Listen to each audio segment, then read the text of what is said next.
Hello everyone. स्वागत है आप सभी का मदर्स एजुकेशन आपके ऑनलाइन करंट अफेयर क्लासरूम में। मैं हूं प्रियेश पारिक। आज की डेट है 2 अगस्त और आज हम करते हैं करंट अफेयर डिस्कस। ये क्लास स्पेसिफिकली एसएससी मेंस के लिए कंडक्ट की जा रही है और वी आर होपफुल कि यह क्लास आपके लिए काफी फ्रूटफुल भी रही होगी। लास्ट क्लास और पिछली क्लास में हमने दो सवाल पूछे थे आपसे। पहला था कि भारत के किस राज्य में लिथियम के नए भंडार मिले, तो the right answer is state of Karnataka. Karnataka is the right answer. Karnataka के Yadgiri and Mandya districts, Mandya and Yadgiri districts of Karnataka के अंदर लगभग 1600 टन के क्या मिले हैं, लिथियम रिजर्व्स। लिथियम भंडार हमें कहा मिले हैं, इन दी कर्नाटक स्टेट। हम जानते हैं कि we have discussed earlier that in the Chhattisgarh state the first auction of the lithium reserve have been given to company based in Kolkata. Kolkata based company को लिथियम माइनिंग के ऑक्शन के अधिकार दिए गए हैं। इससे पहले जम्मू कश्मीर में ऑक्शन किए गए 2 टाइम्स, बट वहां फेल हुआ। अच्छे अट्रैक्टिव इन्वेस्टर उसके लिए नहीं आए। राजस्थान के अंदर लिथियम मिलता है, झारखंड के अंदर मिलता है, इवन मणिपुर के अंदर भी एक्सप्लोर करने की बात की गई थी to identify the reserves of lithium, but वहां लोकल प्रोटेस्ट था, इस वजह से उसको होल्ड होल्ड कर दिया गया। क्लियर। नेक्स्ट हमने बात की थी in which of the tiger reserve पहली बार भारत में एक विंड जो टर्बाइन है वो लगाया गया फॉर द इलेक्ट्रिसिटी प्रोडक्शन। तो the answer is Periyar Periyar tiger reserve. Periyar tiger reserve located in the state of Kerala. Kerala राज्य में स्थित है ये, स्पेसिफिकली इन दी वेस्टर्न घाट। तो पेरियार टाइगर रिजर्व है, इसके अंदर क्या है, इसका नाम कैसे रखा Periyar, it is based on the river Periyar. जो पेरियार नदी है यहाँ से ओरिजिनेट होती है रिवर पेरियार, और साथ ही साथ एक रिवर और है, रिवर मुल्लैयर। मुल्ल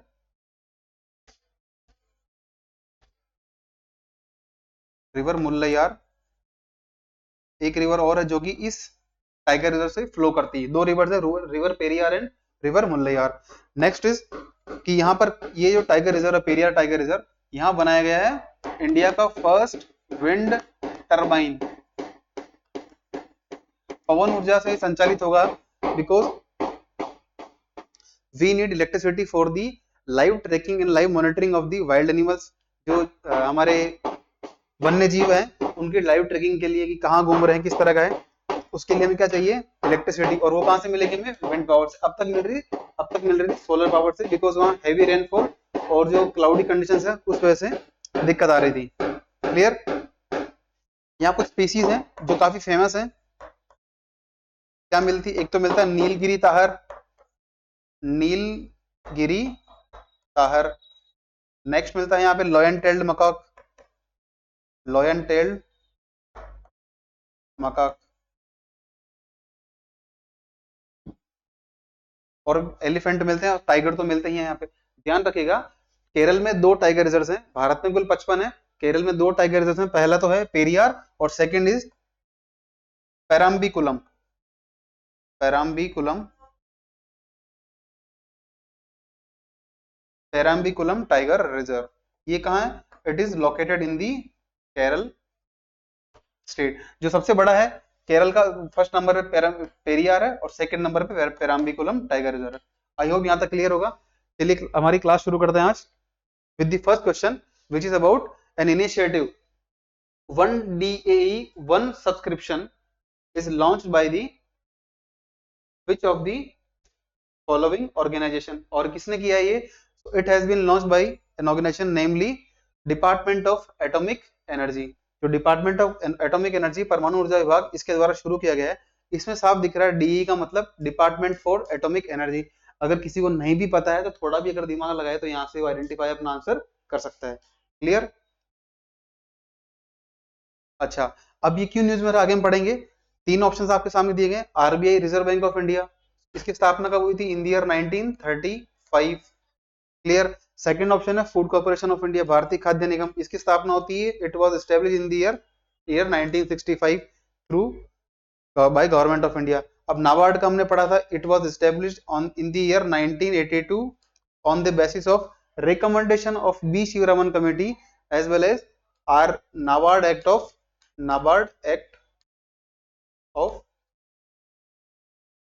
1981। 1981 का नाबार्ड एक्ट है, उसके तहत स्थापना हुई किसकी, नाबार्ड की।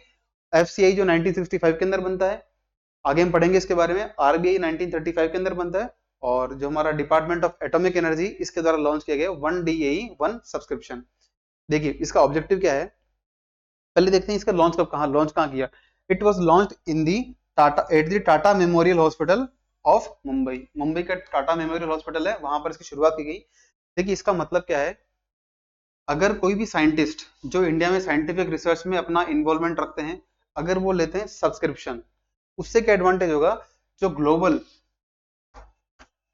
ग्लोबली पब्लिश्ड जर्नल्स हैं, published journals as well as articles,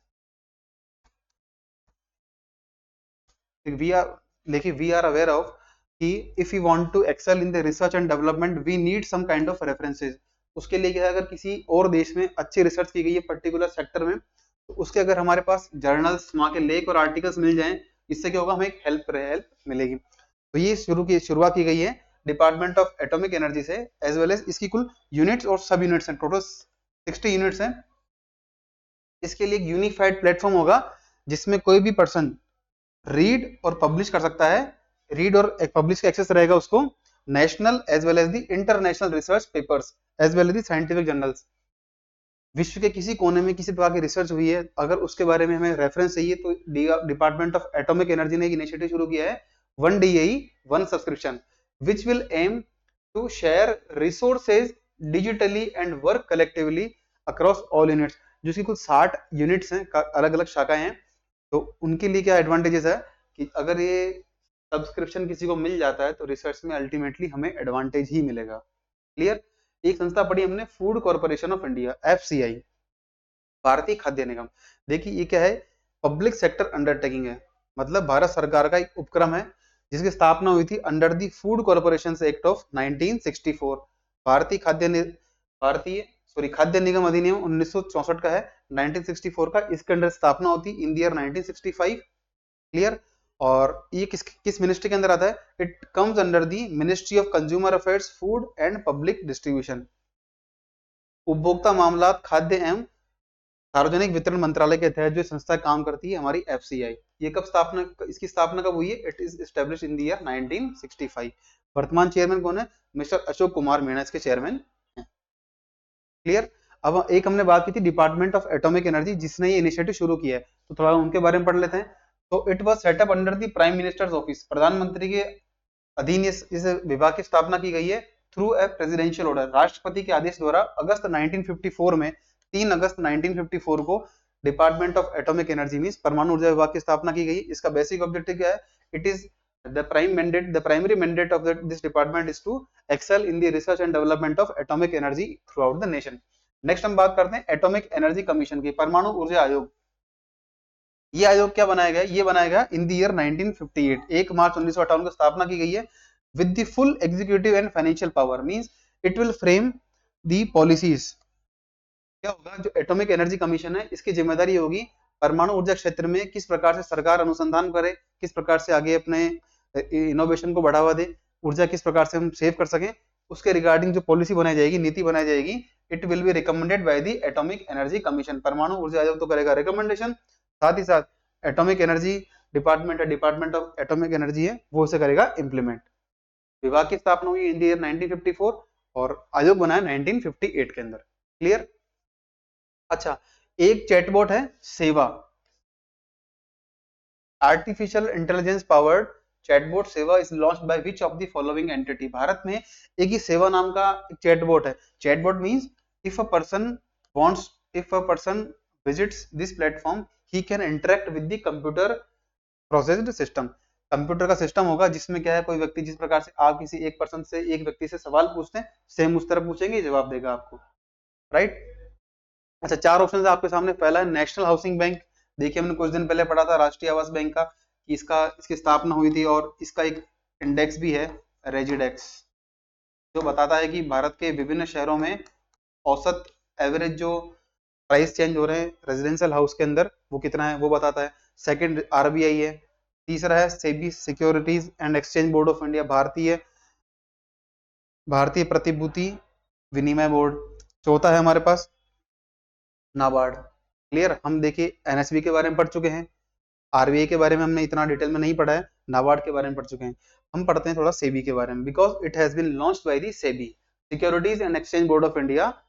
अभी जो चैटबॉट है क्या करेगा ये, it will assist all the investors through an artificial intelligence chatbot which is name is Seva. Seva का पूरा नाम क्या है, देखिए, SEBI virtual assistance. SEBI virtual assistance, इसका नाम क्या रहेगा, सेबी का एक वर्चुअल असिस्टेंट चैटबॉट है जिसका नाम है सेवा। It will help all the investors through this platform. जो भी निवेशक आएंगे उनको बताएगा, क्या बताएगा, कि सिक्योरिटी मार्केट में उनकी प्रारंभिक जो जनरल इन्फॉर्मेशन है वो क्या है, लेटेस्ट सर्कुलर कौन सा जारी किया है सेबी के द्वारा। सेबी समय समय पर क्या करती है, नए नए प्रावधान लेकर आती है, नए रेगुलेशन लेकर आती है, सर्कुलर जारी करती है। उसके बारे में जानकारी कहाँ से मिलेगी, इस प्लेटफॉर्म से। एक मिलेगा वहां के जो शिकायत निवारण तंत्र है, ग्रीवेंस रिड्रेसल प्रोसेस, इसकी जानकारी कहाँ से मिलेगी, सेवा से। किस प्रकार से कोई भी इन्वेस्टर जो है कंप्लेंट कर सकता है in any kind of matter. अच्छा, सेबी ने क्या किया था, देखिए सेबी ने लॉन्च किया था सारथी, एक मोबाइल एप्लीकेशन था। सेवा तो लॉन्च किया, इन्वेस्टर के लिए कर दिया, अब इससे पहले इन्होंने किया है सारथी। इसका भी ऑब्जेक्टिव क्या है, तो it will try to improve the investors education. जो निवेशक है उन्हें पता रहे मार्केट कैसे रन होता है, मार्केट में पिछले ट्रेंड क्या रहे, उसके एजुकेशन देने का काम कौन करेगा, एप्लीकेशन सारथी। तो it will explain about the KYC process, know your customer process. जो केवाईसी आप सब उससे अवेयर होंगे, केवाईसी चाहे सिम कार्ड लेना हो, बैंकिंग अकाउंट्स हो, उसके लिए केवाईसी करना पड़ता है। Even trading and settlement, trade कैसे करना, व्यापार कैसे करना है, क्लियर, म्यूचुअल फंड्स हो सकते हैं, और रिसेंट कुछ मार्केट डेवलपमेंट हुई उनकी जानकारी कौन देगा, सारथी ऐप। आपके 3 क्वेश्चन हो रहे हैं, पहला है सेबी का जो सेवा एआई चैटबॉट है, सेकंड है सारथी एप्लीकेशन जो हेल्प करेगा इन्वेस्टर्स को और साथ ही साथ करेगा उनकी शिकायतों का निवारण। Next scores. स्कोर्स क्या है, तो it stands for the, it is a web based centralised redressal system. कौन सा है, सेबी का एक कंप्लेंट रिड्रेसल सिस्टम है, सेबी का शिकायत निवारण तंत्र है जिसका नाम है क्या, स्कोर्स। याद रखिए आपको, जो सारथी है ये तो इन्वेस्टर की एजुकेशन को भी हेल्प करने, एजुकेशन को इन्वेस्टर से निवेशक है उनको एजुकेट करने में काम आता है। साथ ही साथ क्या करता है कि ये बताता है कि किस प्रकार से ग्रीवांस, किस प्रकार से कोई व्यक्ति निवेशक शिकायत कर सकता है। वहीं जो सेवा एप्लीकेशन है ये करता है, वर्चुअली असिस्ट करता है टू दी इन्वेस्टर, और साथ ही साथ यहाँ पर भी जो है शिकायत निवारण किस तरह प्रक्रिया होगी उसको बताया गया तीनों एप्लीकेशन के अंदर, तीनों, चाहे वो सेवा हो, सारथी हो या स्कोर्स हो। क्लियर। अच्छा, हम बात करते हैं गोलन हाइट की। So Golan Height sometimes appears in the news. It is a disputed territory between which of the following countries? Golan Height क्या है, कभी कभी खबरों में रहता है, और इसको ये जो किन देशों के बीच में एक विवादित भूमि है।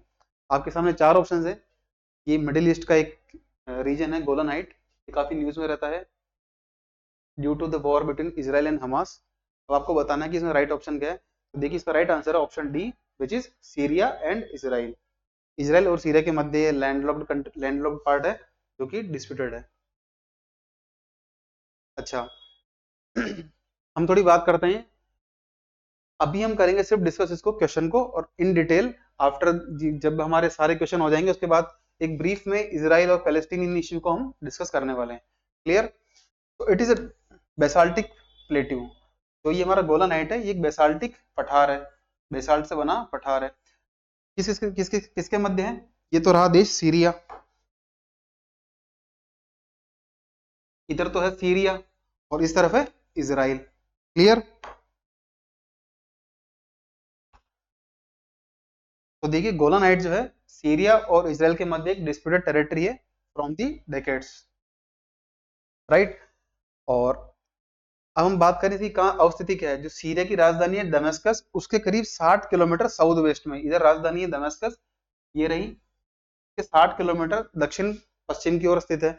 और इसके ऊपर जो है लेबनान कंट्री है, नॉर्थ ईस्ट में माउंट हरमन है जो कि चोटी है सीरिया के अंदर, दक्षिण इसके पश्चिम में क्या है, जॉर्डन नदी बहती है, एक ये क्या है, गैलिली है, सी ऑफ गैलिली, गैलिली सागर है, कहाँ पर, गोलन हाइट के साउथ वेस्ट पार्ट में।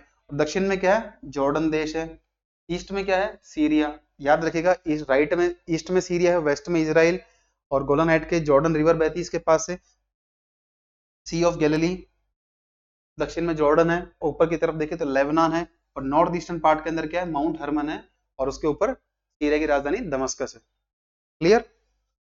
जो गोलन हाइट है इसलिए इंपॉर्टेंट है बिकॉज यहाँ से अगर कोई व्यक्ति यहाँ जाता है तो उसे सीधी सीरिया की राजधानी दमस्कस, जो दमस्कस है उस तक का विजिबिलिटी उसको मिल जाती है, काफी एक इंपॉर्टेंट पार्ट है ये। इसे 1967 वॉर के अंदर जो है 1967 वॉर या 6 डे वॉर, उसके अंदर इजराइल ने इसे ऑक्यूपाई कर लिया था इन दी 6 डे वॉर ऑफ 1967। क्या दिन युद्ध चला था इजराइल और अरब देशों के मध्य, जिसमें कि इजिप्ट, सीरिया और जॉर्डन थे, उनके साथ युद्ध होता है, उसके अंदर ये कब्जा कर लेता है। अच्छा, इंपॉर्टेंटली क्या है, the Golan height shares the border with the Jordan and Lebanon, हमने पढ़ा, हम पढ़ चुके हैं, ये तो रहा जॉर्डन, ये लेबनान रहा, तो गोलन हाइट जो ये वाला पार्ट है पूरा, ये दिख रहा है आपको पूरा, ये कहाँ कर रहा है border share with the Lebanon, Jordan, इधर सीरिया, इधर इजराइल है, इसके राइट में क्या है, जॉर्डन रिवर है, सी ऑफ गैलिली है, ऊपर माउंट हरमन है, हरमन पर्वत है, और इस तरफ जो है, इस तरफ जो हमारा कौन सा है, सीरिया का, सीरिया देश है। क्लियर, ये बात यहाँ बोली गई है। अच्छा, होता क्या देखिए 1978 के अंदर जो बात बताई गई है, इसके अंदर 1978 के अंदर होता है एक camp David accord, camp David accord, camp David समझौते के तहत जो है इजिप्ट पहला देश था इस क्षेत्र में जिसने कि इजराइल को मान्यता दी, इजराइल के साथ अपने संबंध स्थापित किए इन द ईयर 1979। समझौता कब होता है, 1978 के अंदर कैंप डेविड अकॉर्ड, और 1979 के अंदर इजराइल देता है मान्यता, इजराइल को मान्यता मिलती है फ्रॉम दी इजिप्ट, मिस्र देश के द्वारा इसे मान्यता मिल जाती है एज ए सेपरेट स्टेट। अच्छा, गाजा स्ट्रिप की बात करें तो गाजा स्ट्रिप क्या है, it is a small region located between the Israel and Egypt. हम बात करते हैं गाजा स्ट्रिप की, ये बहुत न्यूज में रहता है बिकॉज गाजा स्ट्रिप ऐसा पार्ट है जो लगभग 40 किलोमीटर तो लंबा है, 40 किलोमीटर लंबा है। क्लियर, यहाँ से लेकर के यहाँ तक, और इसके पूर्व में, उसके पश्चिम में क्या है, उसके भूमध्य सागर है, दक्षिण में हम बात करें इजिप्ट, मिस्र देश है, यहीं पर हम देखते हैं राफा बॉर्डर, ठीक है, एक एरेज बॉर्डर है, और एक तीसरा बॉर्डर है, तीसरा है कैमन शेलोम, करमन शेलोम, ये तीसरा पार्ट है। तो देखिए लगभग इसकी चौड़ाई है 10 किलोमीटर के आसपास, लेकिन यहाँ पॉपुलेशन कितनी रहती है, ऑलमोस्ट 22 लाख के आसपास यहाँ पर पॉपुलेशन थी बिफोर स्टार्टिंग दी वॉर, युद्ध शुरू होने से पहले लगभग 22 लाख की आबादी इस रीजन में थी। क्लियर, राफा बॉर्डर आपने खूब सुना होगा न्यूज में, क्योंकि ये वही स्थान है जहां से जो है फिलिस्तीनियों को यहाँ से बाहर निकालने के लिए परमिशन दी गई, साथ ही साथ जो सिविक सप्लाईज है, चाहे वो फूड एंड सिविल सप्लाई हो, मेडिकल एड हो, वो इजराइल यहीं से अलाउ करता है फ्रॉम दी राफा बॉर्डर। अच्छा, इस राफा बॉर्डर के अलावा दो बॉर्डर और हैं, एक border arrays, it is a crossing into Israel in the northern Gaza, हमने पढ़ा ये रहा एरेज, ये गाजा के उत्तरी भाग में स्थित है, नाम याद रखिएगा आप, एरेज बॉर्डर है गाजा के नॉर्दर्न पार्ट में, जहां सिर्फ लोगों की आवाजाही, जो पीपल्स का मूवमेंट है उसी को अलाउ किया गया है एरेज से, इससे क्या आएंगे, सिर्फ लोगों की आवाजाही होगी from the arrays border. Second है कैरम शेलोम, कैरम शेलोम है जो जहां से मिलते हैं कॉमर्शियल गुड्स, जो वाणिज्यिक वस्तुएं हैं, ये कैरम शेलोम है, यहाँ से मिलती है हमें सिर्फ कॉमर्शियल गुड्स अलाउ है। और जो राफा बॉर्डर है इसे हाल ही में इजराइल ने ब्लॉक भी किया, ओपन भी करता है, इसे मैनिपुलेट भी करता है, मतलब कंट्रोल भी करता है फॉर दी मूवमेंट। क्लियर, इसके बारे में आगे हम डिस्कस करने वाले हैं after the class. Next, which of the following cities is not a part of the Uttar Pradesh defence industrial corridor, बिल्कुल, ये अच्छा क्वेश्चन है कि उत्तर प्रदेश के अंदर मैंने देखा है कि रक्षा औद्योगिक गलियारा की स्थापना की गई है। अब आपको बताना इसमें से कौन सी सिटी जो है इसका पार्ट नहीं है। 4 शहर आपके सामने, अलीगढ़, कानपुर, अमेठी एंड लखनऊ। देखिए कंफ्यूज मत होइएगा, जो अमेठी है ये बिल्कुल इसका पार्ट नहीं है। कुल 6 शहर हैं जो इसके नोड 6 नोड बनाई गई हैं, उसमें से अमेठी इसका पार्ट नहीं है। क्यों? बिकॉज अमेठी के अंदर क्या है, India Indo Russian rifles private limited एक कंपनी है जिसने 2019 से अपने ऑपरेशन शुरू किए हैं। From the year 2019 Indo Russian rifles private limited company is manufacturing AK-203 AK-203 rifles जो है हम डेवलप कर रहे हैं with the help of Russia. और ऐसा पहली बार हो रहा है कि रशिया से बाहर, रूस से बाहर किसी अलग देश में AK-200 सीरीज की पहली बार ऐसा हो रहा है किसी और देश में, रूस के बाहर इस बंदूक की, इस वेपन की मैन्युफैक्चरिंग की जा रही है। ऐसा हम क्यों कर रहे हैं? बिकॉज अभी तक हमारे पास क्या थी, इंसास राइफल थी। क्या थी? इंसास। वो काफी पुरानी भी हो गई है और अभी हम चाहिए लाइट वेट। जो AK-203 है ये काफी लाइट वेट वेपन है, लगभग 4 किलो के आसपास का वेट है और 1 मिनट में करीब 700 राउंड इससे फायर हो सकते हैं। कितने? 700 राउंड्स। ये इसकी स्पेशलिटी है इन 1 मिनट। और ऑलमोस्ट 4 किलो, लगभग 3 किलो 800 ग्राम के आसपास का वेट है इस AK-203 का। तो इससे कंफ्यूज मत होइएगा, अमेठी के अंदर जो अलग है, अमेठी में इंडिया और रशिया मिलकर जो डेवलप कर रहे हैं AK-203 rifle for the Indian army and navy. Right, Amethi इसका आंसर नहीं होगा।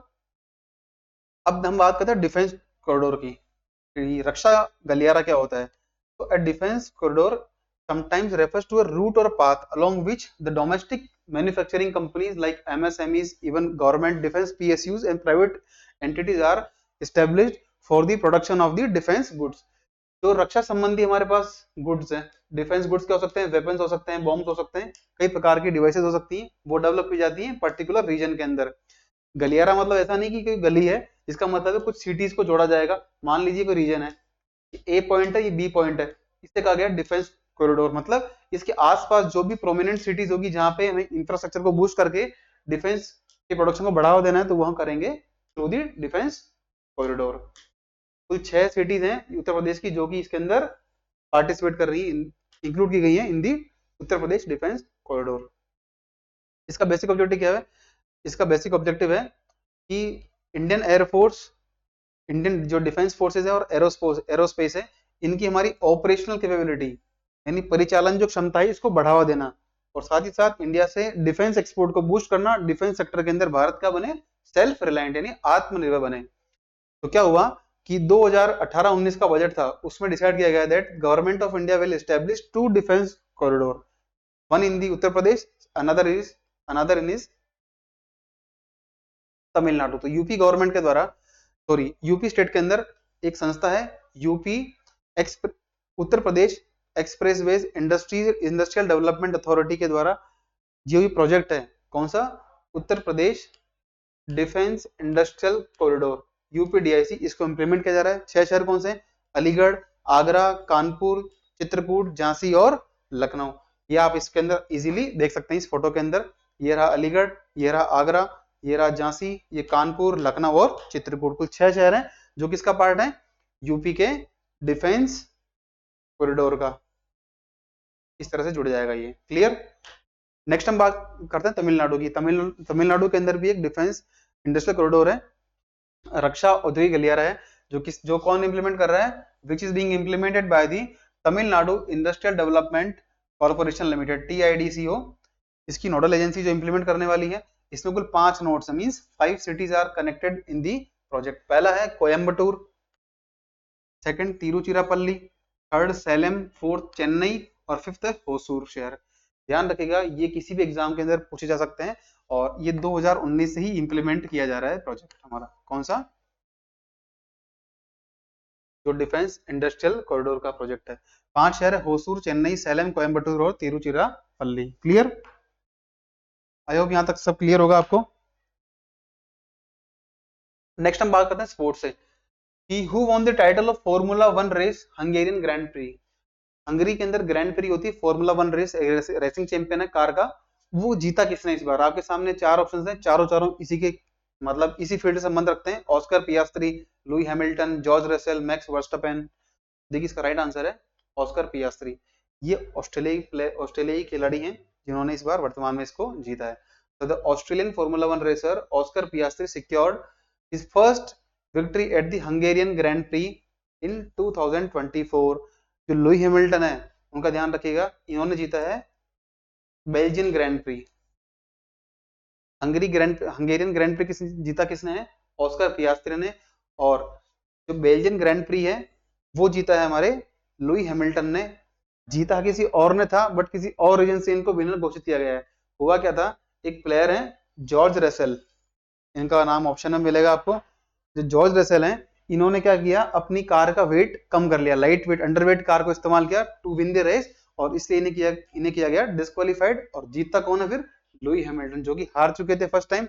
बट जब आइडेंटिफाई हुआ कि जॉर्ज रसेल ने अपनी कार को थोड़ा अंडरवेट किया है, उसके बाद इन्हें रेस से बाहर निकाल दिया। इनसे अपना खिताब लेकर के किसको दिया, it was handed over to the Lewis Hamilton. So next question is who won the title of Formula One race Hungarian Grand Prix। जो हंगरी ग्रैंड प्रिक्स का अवार्ड जीता किसने है, आपके सामने चार ऑप्शन है। रिसेंटली ये जो चैंपियनशिप हुई थी, इसका आंसर है नूनो बोर्जेस, ऑप्शन डी। आपके सामने ऑप्शन और दिख रहे होंगे, राफेल नडाल, कोई नहीं है भैया, सब कुछ मतलब नहीं है, नूनो बोर्जेस है, इन्होंने जीता है। राफेल नडाल का तो संबंध ही नहीं इस खेल से, क्यों नहीं है, क्योंकि राफेल नडाल तो टेनिस प्लेयर है। एंड्री रुबलेव जो है, ये 2023 के जो एडिशन था उसके डिफेंडिंग चैंपियन है, एंड्री रुबलेव। क्लियर, सॉरी ये क्वेश्चन गलत गलत टाइप हुआ है, माफ करिएगा। इसमें बताया गया है कि स्वीडिश ओपन, जो स्वीडिश ओपन टेनिस टूर्नामेंट है वो किसने जीता है। तो आपके सामने चार ऑप्शन हैं। जो एंड्री रुबेल है, एंड्री रुबलेव हैं, उन्होंने जीता है 2023 का, इसको आप काट के कर दीजिएगा, स्वीडिश ओपन टेनिस टूर्नामेंट।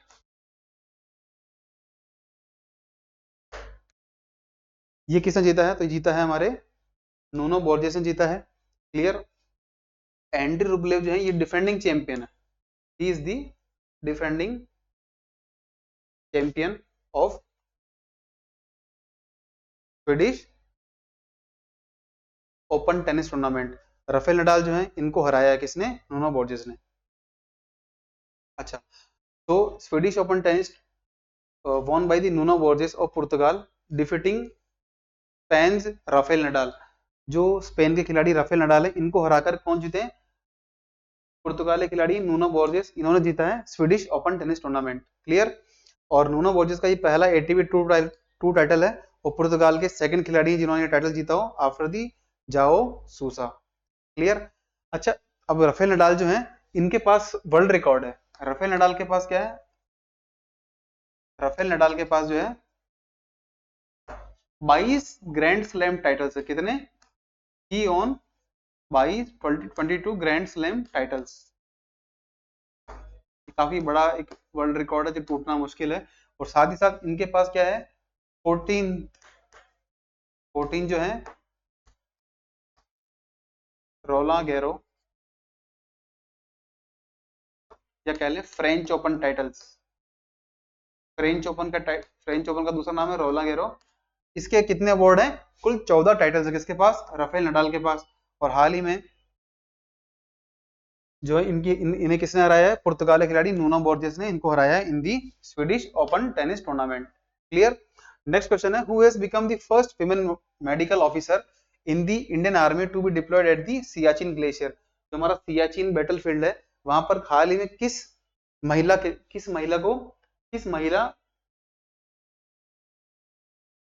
चिकित्सा अधिकारी की अपॉइंटमेंट की गई है इन दी सियाचिन। आपके सामने चार ऑप्शन है, ध्यान रखिएगा, चारों ऑप्शन में से चारों जो कैप्टन के नाम लिखे गए हैं, इन सभी की पोस्टिंग सियाचिन में हुई है। क्लियर, इसमें राइट ऑप्शन है देखा जाए तो कैप्टन गीतिका कौल है, इनकी पहली अपॉइंटमेंट होती है as the first women medical officer in the battlefield of Siachen. Clear? जो कैप्टन गीतिका कौल जी हैं, ये पहली भारतीय महिला चिकित्सा अधिकारी हैं जिनकी अपॉइंटमेंट की गई है इन दी सियाचिन, जो कि विश्व का लगभग सबसे ऊंचा, मतलब 15,000 फीट पे ऑलमोस्ट है सियाचिन ग्लेशियर। तो वहां अपॉइंटमेंट की गई है, और विश्व के अंदर विश्व का जो सबसे हाईएस्ट बैटल ग्राउंड है कौन कौन सा? सियाचिन, 15,000 फीट पे।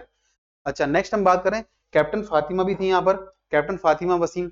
देखिए, इनकी भी अपॉइंटमेंट की गई है as a medical officer, first women medical officer, but किसके अंदर? In an operational post. Operational post में पहली पोस्टिंग किसी की गई है? फातिमा वसीम की। और हम बात करें पहली पोस्टिंग ओवरऑल, तो वो की गई है कैप्टन गीतिका कौल की। ये आप नाम याद रखिएगा। आई होप यहां तक क्लियर होगा आपको। आपके सामने दो नाम थे, डॉक्टर कैप्टन गीतिका कौल। गीतिका कौल जो है वो तो है पहली फर्स्ट विमेन मेडिकल ऑफिसर जिनके अपॉइंटमेंट की गई है इन दी सियाचिन ग्लेशियर। और फिर आती है कैप्टन फातिमा वसीम, इनकी की गई है सियाचिन के अंदर as the first women medical officer at the operational post. I hope यहां तक क्लियर होगा आपको। नेक्स्ट हम बात करते हैं किनकी? कैप्टन शिवा चौहान। इनका संबंध राजस्थान से है। Captain Shiva Chauhan became the first women officer to be posted in the Siachen battle ground. Clear? जो Siachen glacier Siachen battle ground है, इसमें जो पोस्टिंग की गई है वो की गई है हमारे कैप्टन शिवा चौहान की। Right?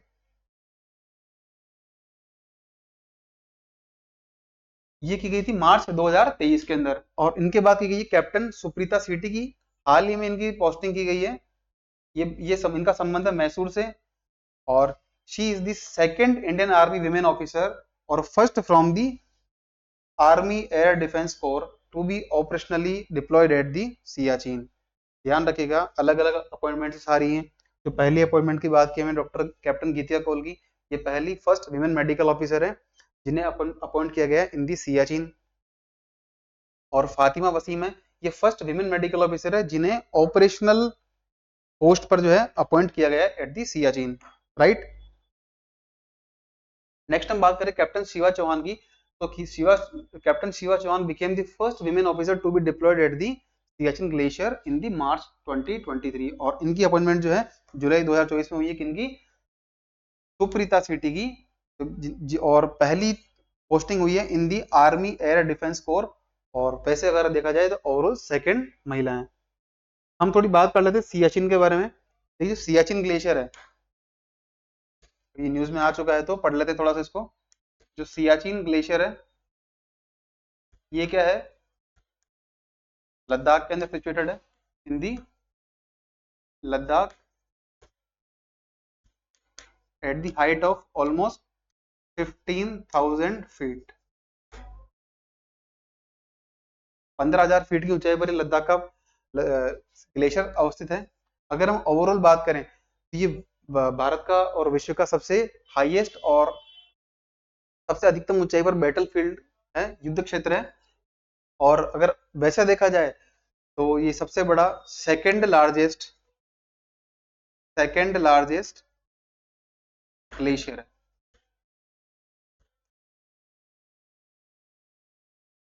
Out of the polar regions. जो हमारे ध्रुवीय क्षेत्र हम जानते हैं वहां क्या मिलते हैं? ग्लेशियर को मिलते हैं। बट अगर हम ध्रुवीय क्षेत्रों की बाहर की बात करें तो ये दूसरा सबसे बड़ा ग्लेशियर है। जो पहला कौन सा है? तो पहला है तजिकिस्तान का। तजिकिस्तान के अंदर एक ग्लेशियर है पैडचेंकू ग्लेशियर।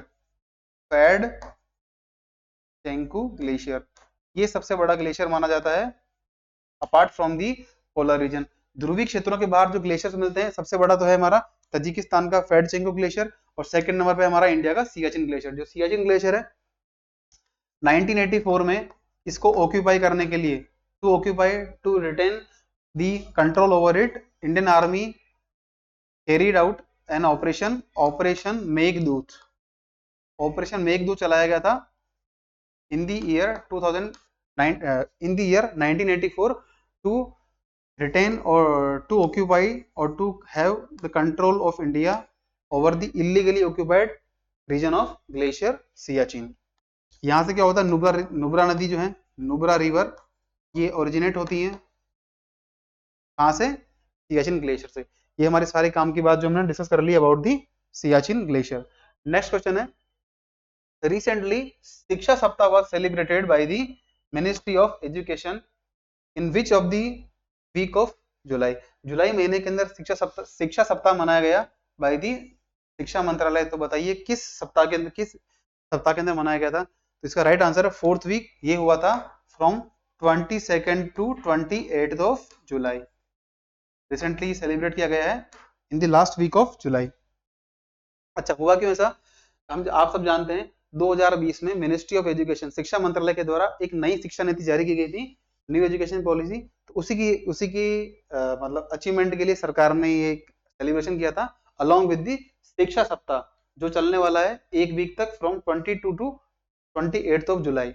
7वां दिन जो होगा उस दिन क्या होगा, कुछ अलग अलग फंक्शन होंगे, जिसमें क्या होगा, एक तो विद्यांजलि है और तिथि भोजन इनिशिएटिव है, इनके बारे में जागरूक किया जाएगा। On day 7 schools nationwide are emphasising community involvement. ये कैसे कर रहे हैं, जो हमारा समाज है उसकी क्या बढ़ा रहे हैं, भागीदारिता बढ़ा रहे हैं by way of awareness through Vidyanjali portal. Vidyanjali portal में पढ़ने वाले हैं क्या है ये, और तिथि भोजन योजना, तिथि भोजन योजना नहीं, इनिशिएटिव है जो शुरू किया है मिनिस्ट्री ऑफ एजुकेशन के द्वारा। जो शिक्षा सप्ताह है, देखिए यहाँ दिख जाएगा आपको, मिनिस्ट्री ऑफ एजुकेशन का लोगो है। ये चल रहा है 22 टू 28 ऑफ जुलाई। कुल अलग अलग, हर दिन अलग अलग फंक्शन होने वाले हैं। पहला होगा teaching learning material day, first day. Second day foundation literacy के बारे में। थर्ड स्पोर्ट्स डे होगा। Fourth cultural day. फिफ्थ है स्किल रहेगी, किसी प्रकार का कौशल देना। छठा है eco clubs for Mission Life. Seventh हमारा कम्युनिटी डेवलपमेंट डे। अब देखिए सामुदायिक जो दिन है, इस दिन क्या होगा, जो भी हमारे विभिन्न समाज सेवी संगठन है, जो व्यक्ति संस्थाएं हैं, उनको बताया जाएगा कि विद्यांजलि एक पोर्टल ऐसा है जिसके अंदर कोई व्यक्ति संस्था, चाहे वो व्यक्ति पर्सन जो है एम्प्लॉय है, सर्विंग हो या रिटायर्ड हो, चाहे वो किसी डिवीजन से हो, चाहे from the education, administration, even defence forces, he can contribute voluntary in the fund which will ultimately improve the services, the assets, the material as well as the equipment of the school। जो भी school होगा उसके लिए, स्कूलों के विकास के लिए, अच्छे विकास के लिए जो है ये पोर्टल बनाया गया है, जिसमें कोई व्यक्ति जाकर स्वैच्छिक रूप से दान कर सकता है। और it was launched on the 7th of September 2021। Clear. और ये कौन इंप्लीमेंट कर रहा है, it is initiative of department of school education and literacy. स्कूली शिक्षा एवं साक्षरता विभाग है शिक्षा मंत्रालय के अधीन, वो इसे इंप्लीमेंट कर रहा है from the 7th of September 2021। Right. अच्छा, एक हमने पढ़ा था यहाँ पर तिथि भोजन। देखिए आप सभी जानते हैं कि मिड डे मील योजना के तहत, जो मिड डे मील स्कीम हमारी, उसमें क्या होता है, बच्चों को स्कूल के अंदर भोजन मिलता है। राइट। अब इसके तहत क्या है, अगर कोई व्यक्ति चाहे उसके किसी फैमिली में एनिवर्सरी हो, कोई अच्छा ओकेजन हो, बर्थडे हो, कुछ सेलिब्रेट करना हो, तो क्या कर सकते हैं, वो जाकर के तिथि भोज नाम से स्कूल के बच्चों को क्या करा सकते हैं, भोजन करा सकते हैं। ये काफी अच्छा इनिशिएटिव है, जिससे क्या होगा, जो कम्युनिटी पार्टिसिपेशन है, जो समुदाय का सहयोग है, वो बढ़ता है और सामाजिक जागरूकता भी इससे आती है। और लोगों को पता पड़ता है कि हमारी जिम्मेदारी क्या है स्कूल के प्रति, शिक्षा के प्रति और बच्चों के प्रति। क्लियर। अच्छा, एक अच्छी न्यूज आई है पेरिस ओलंपिक से, कि भारत को तीसरा मेडल मिला है इन दी शूटिंग। और ये जीता किसने, स्वप्निल कुशाल है महाराष्ट्र से। He belongs from the Maharashtra. He is a ticket collector in the Indian railway. He won a bronze medal by scoring 451.4। ध्यान रखिएगा, इन्हें ब्रॉन्ज मेडल मिला है, इनका स्कोर है 451.4। ये स्कोर आप याद रखिएगा, कितना स्कोर इन्होंने अचीव किया है in the Paris Olympic for winning a bronze medal in the 50 metre rifle 3 position event. 50 metre का राइफल 3 पोजीशन इवेंट है, 3 अलग अलग तरह की पोजीशन में शूट करना होता है 50 मीटर की दूरी से, इसलिए इसका नाम है 50 मीटर राइफल 3 पोजीशंस। क्लियर। और भारत को मिला है ओवरऑल तीसरा मेडल। ये बहुत अच्छी बात है भारत के लिए कि कम से कम खुशखबरी आ रही है वहां से। अच्छा, जो स्वप्निल कुशाले हैं, इनके बारे में पढ़ लेते थोड़ा सा, कि किसी एग्जाम में आपसे पूछा जाए कि इन्हें कौन कौन से मेडल मिले हैं। ठीक है, एग्जाम किसी न्यूज़पेपर की कटिंग है ये, जिसमें बताया गया 2017 के अंदर कॉमनवेल्थ चैंपियनशिप में इन्हें मिला ब्रॉन्ज, 2021 के वर्ल्ड कप में मिला है गोल्ड, एशियन गेम्स 2022 में उसमें मिला है गोल्ड मिला है, वर्ल्ड चैंपियनशिप 2022 में होती है, उसमें ब्रॉन्ज मिलता है। 2023 के अंदर एशियन शूटिंग चैंपियनशिप में सिल्वर मिलता है, और 2024 का एशियन राइफल चैंपियनशिप में इसे गोल्ड मिलता है। ध्यान रखिएगा, इनका फिगर, इनके जो अचीवमेंट है काफी अच्छे अचीवमेंट है, और होपफुली कि भारत को और मेडल मिल जाए तो अच्छा रहेगा इस ओलंपिक में। अच्छा, अब हमने बात की थी शुरुआत में इसकी, इस रीजन की, जो है हमारा, जिसका संबंध हमारा गोलन हाइट से। क्लियर? देखिए गोलन हाइट क्या है, ये न्यूज में इसलिए रहा है बिकॉज यहाँ पर क्या बॉम्बार्डिंग हुई है बाय दी हमास। हमास ने कुछ अटैक किए जिसमें कुछ लोग मारे गए इसराइल के। थोड़ा हम जान लेते हैं कि ये युद्ध बढ़ क्यों रहा है, इसकी हिस्टोरिकल बैकग्राउंड क्या है। क्लियर? तो जैसा आप जानते हैं, आपको इस मैप से पता चल रहा होगा,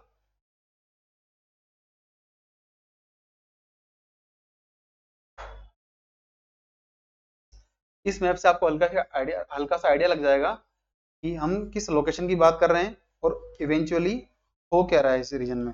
राइट? देखिए ये है इसराइल, ये इसराइल रहा। 1948 से पहले यहाँ कोई देश, इसराइल नाम का कोई देश था ही नहीं। होता क्या है देखिए बैकग्राउंड के अंदर, इन दी इन द ईयर 1917, 1917 में क्या होता है, एक होता है डिक्लेरेशन जिसे कहते हैं बालफोर डिक्लेरेशन, बालफोर घोषणा। वर्ल्ड वॉर 1 चल रहा होता है, प्रथम विश्व युद्ध के दौरान जो बालफोर घोषणा होती है, जिसमें कहा जाता है कि एक शहर है यरूशलेम, जिसे कहते हैं यरूशलेम कहते हैं। ध्यान रखिएगा, ये यरूशलेम जो है 3 धर्मों के लिए काफी होली प्लेस है, काफी पवित्र माना जाता है। जिसमें फर्स्ट है इस्लाम, सेकंड है जुदाइज्म यानी यहूदी, और तीसरे हमारे हैं क्रिश्चियनिटी के लिए यानी ईसाई जो धर्मावलंबी हैं, इस्लाम, यहूदी और क्रिश्चियनिटी ईसाइयों के लिए पवित्र स्थल माना जाता है। ध्यान रखिएगा, जो क्रिश्चियन लोग हैं, ईसाई हैं, उनको तो इतना रेलेवेंट, वो तो इतना इस युद्ध के अंदर शामिल भी नहीं है। जो मेनली 2 कम्युनिटीज हैं वो हैं, वो बिलोंग करते हैं इस्लाम से और जुदाइज्म से, मतलब ज्यूस, मुस्लिम और जो जूस यहूदी हैं उनके बीच में संघर्ष से सहारा ले देकर के ये तो बालफोर डिक्लेरेशन होता है, जिसमें कहा जाता है दैट ब्रिटेन विल या यूके कह लें, यूके का मैंडेट होता है ये, यूके मैंडेट, ब्रिटेन ने कहा that we will establish the Jews in the Israel, Israel के अंदर जो है हम यहूदियों को फिर जाकर बसाएंगे। और उस इन बिटवीन क्या होता है, आप जानते हो कि अगर वर्ल्ड हिस्ट्री पढ़िए तो नाजीज हैं, नाजियों ने अटैक करना शुरू किया यहूदियों पर, तो यहूदी सारे कहां भाग कर गए, they went all together to Israel, वो इसराइल की ओर चलना शुरू कर दी, वहां जाकर वो शरणार्थी बनने लगे, वहां जाकर उन्होंने देश की स्थापना करने का प्रयास किया आफ्टर दी 1917। अब होता क्या है कि वर्ल्ड वॉर 2 खत्म होता है, फिर आता है वर्ष 1946। इस समय क्या होता है ध्यान रखिए, ये यूके है, इसने खड़े कर दिए अपने हाथ। यूके बोलता है कि देखिए मेरे बस का सौदा नहीं है, मेरे बस की बात नहीं है कि मैं इसराइल को, यहूदियों को एक अलग देश बनाकर दे पाऊं। यूके जाता है यूएन के पास, यूएन से कहता है कि आप मध्यस्थता कीजिए, आप बताइए क्या करना है। यूएन एक लाता है प्रस्ताव, दैट टू नेशन थ्योरी। हम जो पढ़ते हैं आजकल टू नेशन थ्योरी, इसराइल और फिलिस्तीन, वो कहां से निकल कर आती है, 1946 के यूके के रेजोल्यूशन से।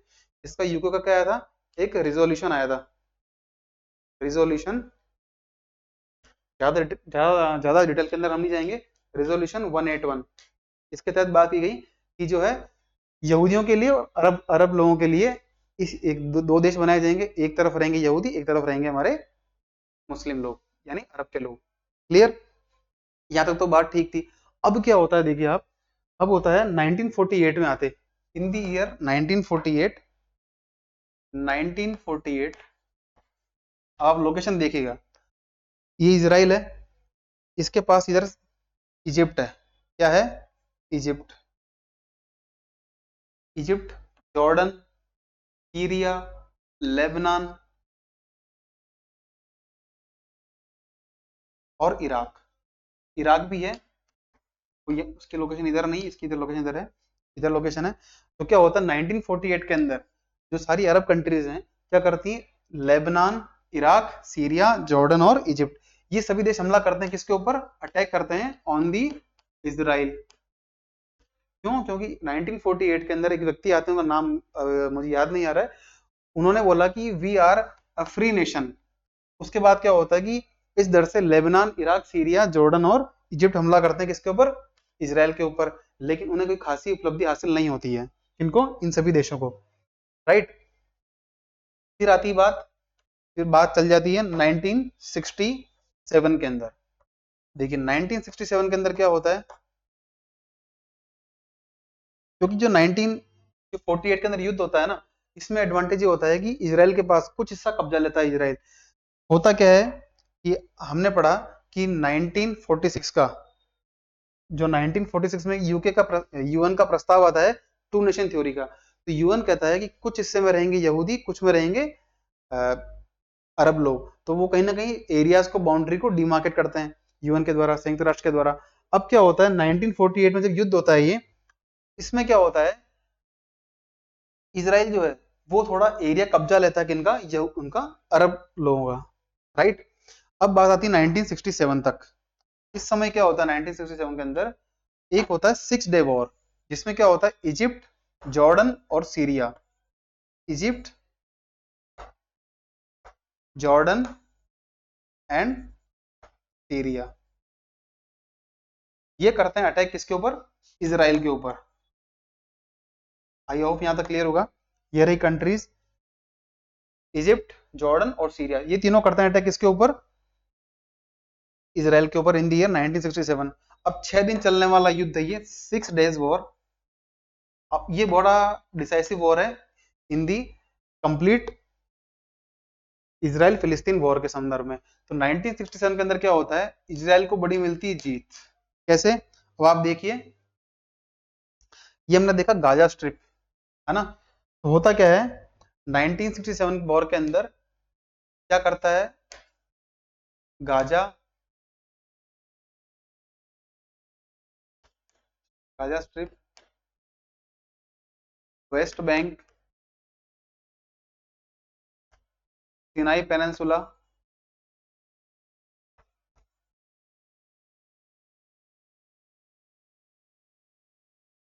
सिनाई पेनिनसुला, और एक होता है गोलन हाइट।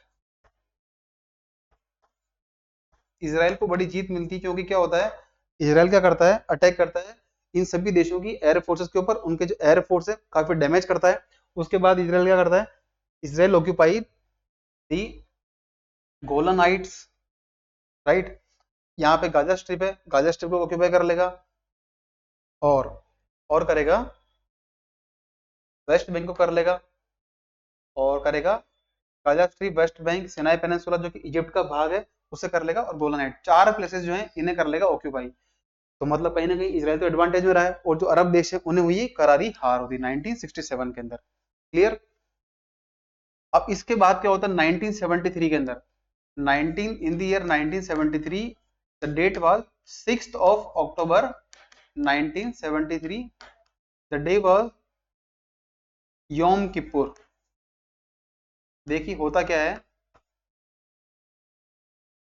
योम किप्पुर यहूदियों के लिए इतना पवित्र दिन है कि ये मानते हैं द डे ऑफ फॉरगिवनेस। ये एक तो पश्चाताप भी करते हैं, और साथ ही अगर किसी व्यक्ति ने किसी पर्टिकुलर पर्सन के साथ बुरा किया उसे माफ भी करते हैं, और वो अपनी यहूदी हैं जो अपने ईश्वर से क्या करते हैं, क्षमा मांगते हैं कि मुझसे कोई गलती है तो मुझे माफ करें। ये बड़ा हॉलीडे, एक योम किप्पुर जो है ये माना जाता है हॉलीडे, पवित्र दिन माना जाता है इन दी जुदाइज्म।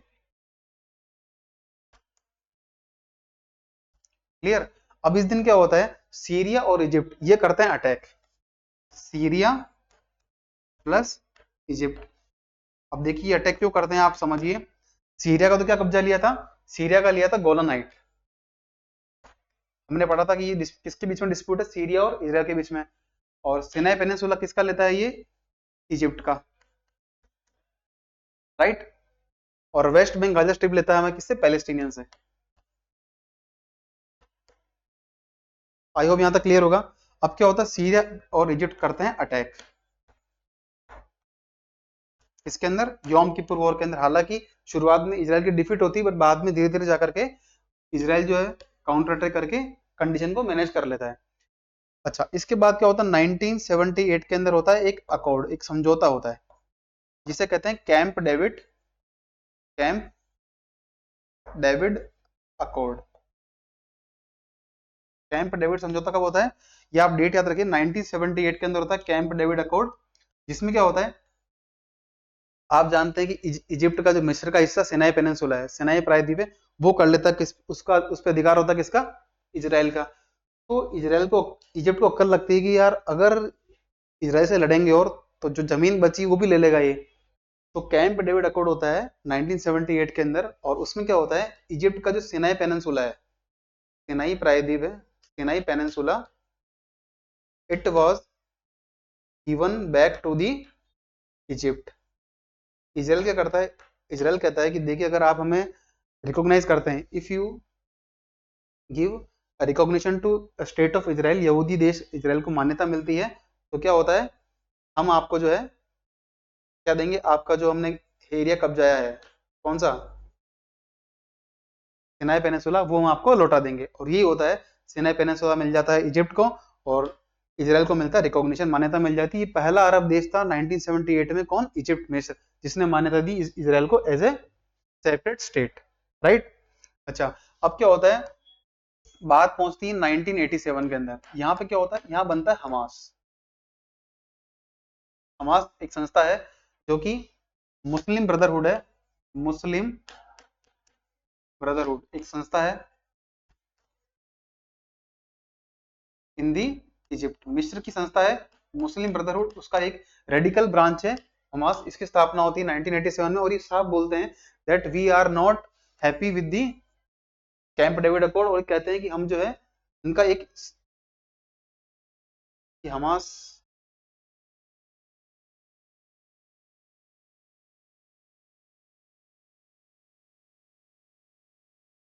इससे पहले पढ़ते हैं 1964 के अंदर। 1964 के अंदर क्या होता है, देखिए 1964 के अंदर बनता है Palestinian Palestinian Liberation Organization, Palestinian Liberation Organization, यानी पीएलओ। ये कौन बनाता है, 1964 के अंदर बनाते हैं, यासिर अराफात करके हैं, यासिर अराफात और अहमद चुकेरी, ये दोनों दोनों मिलकर बनाते हैं किसको, पैलेस्टीनियन लिबरेशन ऑर्गेनाइजेशन। इनका ऑब्जेक्टिव क्या होता है 1964 के अंदर, कि हमें जो है एक अलग से राज्य चाहिए फिलिस्तीनियों के लिए, और ये बात मान लेता है कौन, इजराइल मान लेता है कि ठीक है हम कर देंगे। और आगे चलकर क्या होता है, 2006 के आसपास जो है यहाँ पे फतह नाम का ग्रुप है, उसे हराकर हमास, आगे हम पढ़ेंगे 1987 के अंदर हमास की स्थापना होती है। हमास करेगा रिप्लेस किसको, फतह ग्रुप को, ठीक है। अच्छा, 1987 में बनता है हमास। हमास ऑल टुगेदर कहता है that we are combining our political and religious ideologies with the armed rebellion. Hamas का एक एजेंडा है, एक रेडिकल ग्रुप है, ये रेडिकल ग्रुप है जो ये कहता है कि हमें ऑल टुगेदर इस्लामिक स्टेट चाहिए, क्या, Islamic, we want to establish an Islamic state namely Palestine, फिलिस्तीन नाम का एक हमें इस्लामिक कंट्री चाहिए। ऑल टुगेदर हमें मतलब नहीं है यहूदी कहाँ जाते हैं कहाँ आते हैं, क्लियर। और आप जानते हैं 1948 में जब युद्ध हुआ था, उस समय कई सारे फिलिस्तीन के लोगों उनको छोड़ के भागना पड़ा फिलिस्तीन, जिसे वो कहते थे नकबा, कहते थे नकबा, उनकी भाषा में नकबा बोलते हैं, जिसमें कि कंप्लीट एक्सोडस हुआ था, उनको वहां से भागना पड़ा एज ए शरणार्थी, ठीक है।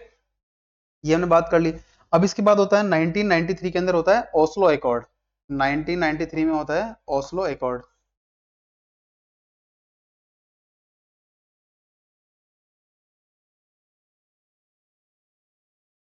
क्लियर, इसमें मध्यस्थता करता है यूएसए।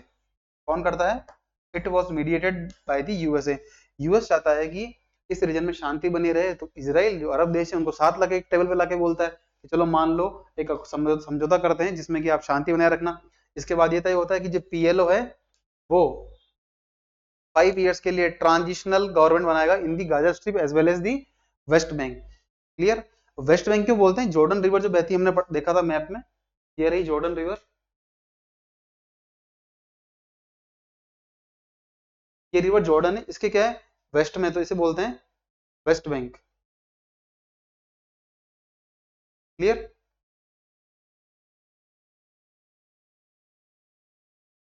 अच्छा, ओस्लो अकॉर्ड होता है 1993 में।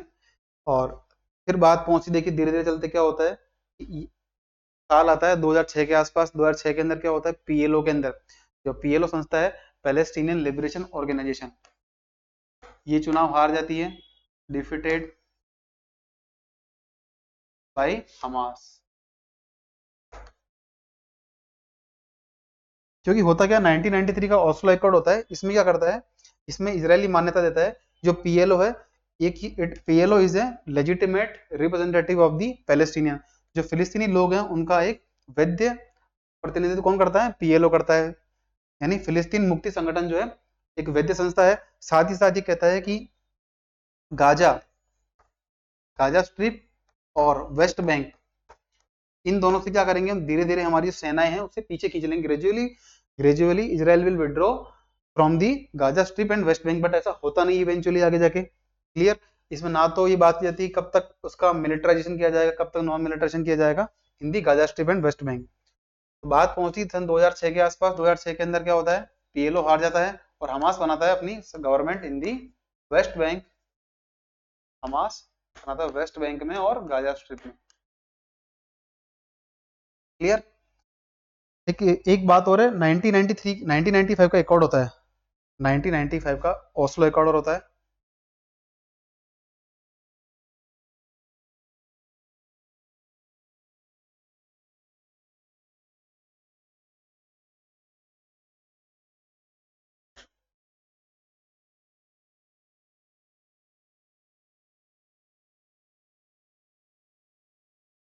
जो 1995 का अकॉर्ड होता है, एक और होता है ओस्लो अकॉर्ड। हाँ, 1995 का ओस्लो अकॉर्ड होता है एक और, जिसमें कहा जाता है जो वेस्ट बैंक है उसके तीन भाग हो जाएंगे, एक पे करेगा सिर्फ इजराइल ऑक्यूपेशन होगा, एक पे इजराइल फिलिस्तीन का होगा और एक पे होगा सिर्फ फिलिस्तीन का हिस्सा होगा। साथ ही साथ जो वेस्ट बैंक और गाजा स्ट्रिप हमने देखा था कि इधर तो है वेस्ट बैंक और इधर है गाजा स्ट्रिप।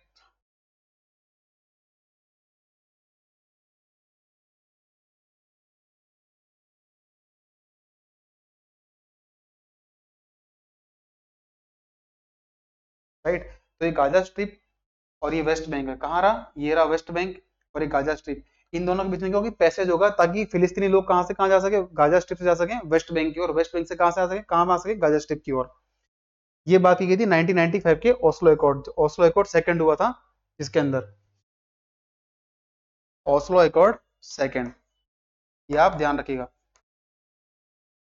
पहला ओस्लो अकॉर्ड होगा 1993 में, जिसमें कहा जाएगा पीएलओ को मान्यता मिल जाती है, गाजा स्ट्रिप और वेस्ट बैंक से धीरे धीरे विड्रॉ करेगा इसराइल। और 1995 के अंदर 1995 में सेकंड ओस्लो अकॉर्ड होता है, जिसमें कहा जाता है कि फिलिस्तीन जो इसराइल है, इसराइल क्या करेगा, एक सेफ पैसेज देगा from the Gaza strip to movement of the Gaza strip to West Bank. Clear. और जो वेस्ट बैंक उसको तीन भाग कर दिए गए, जो नॉर्दर्न पार्ट था उसके अंदर बात की गई, नॉर्दर्न पार्ट के अंदर ऑक्यूपेशन रहेगा किसका, एक पार्ट में रहेगा इसराइल का, एक में रहेगा इसराइल फिलिस्तीन का और एक में रहेगा किसका, एक के अंदर रहेगा सिर्फ फिलिस्तीनियों का। क्लियर। अब आती बात 2017-18 के आसपास। 2017 के अंदर क्या होता है, यूएस कहता है that we are shifting our embassy from Tel Aviv, Tel Aviv है, इससे ले जाएंगे हम वहां पे जेरूसलम।